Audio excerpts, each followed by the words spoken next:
I've tried to probably stop since I started smoking, and it is next to impossible. She can't kick the habit, so she switches to vaping, but she's pregnant. A doctor we spoke to isn't exactly opposed to the idea. We'll talk about that controversy coming up here this morning. It is 12 minutes after 5. Smoking and drinking are at the top of the list of things women should not do when they're pregnant. But a North Texas group says it's seeing more pregnant women looking for e-cigarettes. Puffing on the vaporized cigarettes is called vaping. Question is, are they safe for expectant mothers and their unborn babies?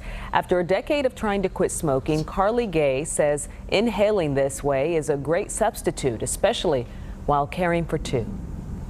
The doctors advise you that quitting cold turkey can cause a lot of stress on you, which therefore will cause a lot of stress on the baby.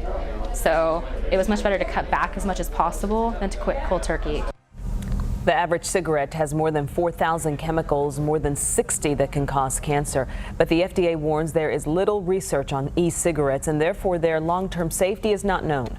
A doctor we spoke to says women should quit altogether. But at least with vaping, she can reduce how much nicotine she's consuming, therefore affecting the child. You can find out much more on this story, some of the guidelines and some of what doctors think about this on our website, WFAA.com. Vapor that looks like smoke is all the rage among those wanting to kick their nicotine habit. But is it safe for pregnant women? In health news, smoking and drinking top the list of things women should avoid when pregnant. But a North Texas group says it's seeing more pregnant women coming in looking for a smoke, or should we say a vape, or more commonly known as e-cigs. They're gaining ground with expectant moms. But the question is, are they safe? Shelley Slater reports. This inhale and hand-to-mouth motion is what has addicted Carly Gay for 10 years. Problem is, now she's almost 5 months pregnant with her second child. I've tried to probably stop since I started smoking, and it is next to impossible.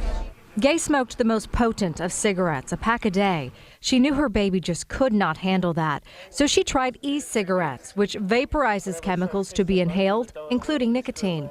But Gay says at least with vaporizing, she can reduce how much nicotine goes in. The doctors advise you that quitting cold turkey can cause a lot of stress on you, which therefore will cause a lot of stress on the baby. So it was much better to cut back as much as possible than to quit cold turkey. Dr. Sheila Shatuni with Texas Health Dallas disagrees, saying stopping right away is best. Just quitting does not hurt the baby. In fact, she says stopping in the first 3 months is the most important. I would tell them to give it up, just like with alcohol. I tell them to stop.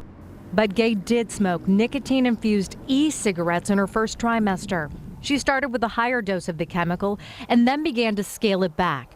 Now, she's nicotine-free and yet not missing out on that smoking sensation. When you actually inhale it, you can feel a hit in your lungs, and that's what us smokers really like about smoking, is because we get that inhale, and it's strong and it feels good. She can switch up flavors. There are dozens to choose from, and she still smokes a lot, taking up to 50 inhalations a day.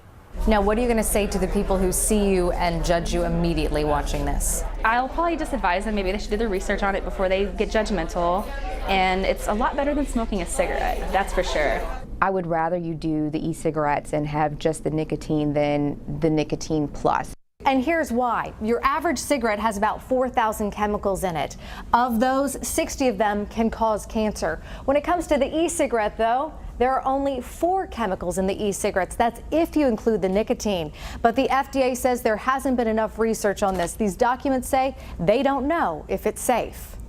But Gay is not concerned. She says she feels improvement. And I can breathe now, first of all, so that helps. I can go for a jog, and well, a slow jog now, but I don't run out of breath anymore. After a decade of trying to quit smoking, she says inhaling this way is a great substitute, especially while caring for two. Shelley Slater, Channel 8 News. Now, the FDA has issued warning letters to some electronic cigarette distributors warning about manufacturing practices and drug claims.